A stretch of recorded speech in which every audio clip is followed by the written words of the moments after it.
Aaron, let's start with you. Clearly, the Rams see their future in this draft. Who are they going to select with that top pick? Well, it's interesting. I've seen a lot of kind of conversation this morning about Carson Wentz being the obvious choice. To me, it's not so obvious. I actually tend to think it's Jared Goff who's kind of their target here.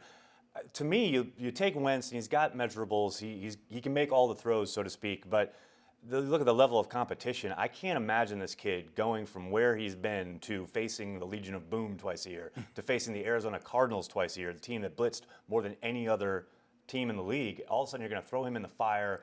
First year out in LA. To me, Goff is much more set up to come in, run the offense, and look, whoever they choose, whichever quarterback it is going to have to get practiced in the art of handing the ball to Todd Gurley. And that's going to be this offense. They've got a very good defense. It's going to be very interesting to see which way they go. I think they teach handoffs at North Dakota State. Right? They must. But Andrew, in a draft that's not known really for having elite quarterbacks, people are talking like it's more of a lineman draft. Are the Rams smart to swing for the fences this year? Well, they obviously feel so. I mean, whoever it is, one of those two quarterbacks, we assume they feel like he is the can't-miss guy, and they got to get up and get him, and they did.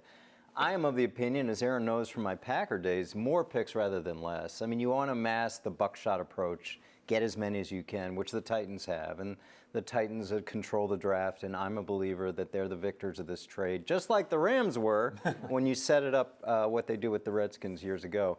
I think that what's going to happen here is that the Rams are going to come out and say, he was the number one guy on April 28th. We're happy mortgaging our draft for him. He's our future, as they head to the new stadium in 2, 3, 4 years, depending on construction. So, yeah, I mean, from their perspective, we know what they're going to say. Whether it's Goff or Wentz, he's our guy. He was worth mortgaging the draft. He's our future. It's certainly not a ringing endorsement for the quarterbacks on the roster now.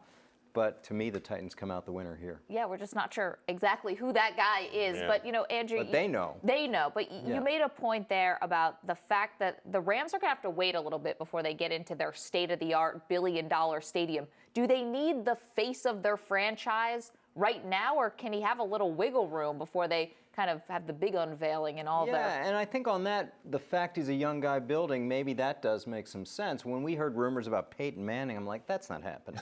They don't really care about selling that much in the Coliseum for this year, next year, maybe even 18, but they certainly want the team and the face of the franchise when they move into this Shangri-La in Inglewood in 2019, we assume. And maybe by that time, Wentz or Goff will be maybe they come along developmental-wise. Sure. Like by the time they are moving, maybe they are. He is the player they hope he could be. Yeah, we'll see if the front office is patient enough to stick by a quarterback, or if the front office is still around.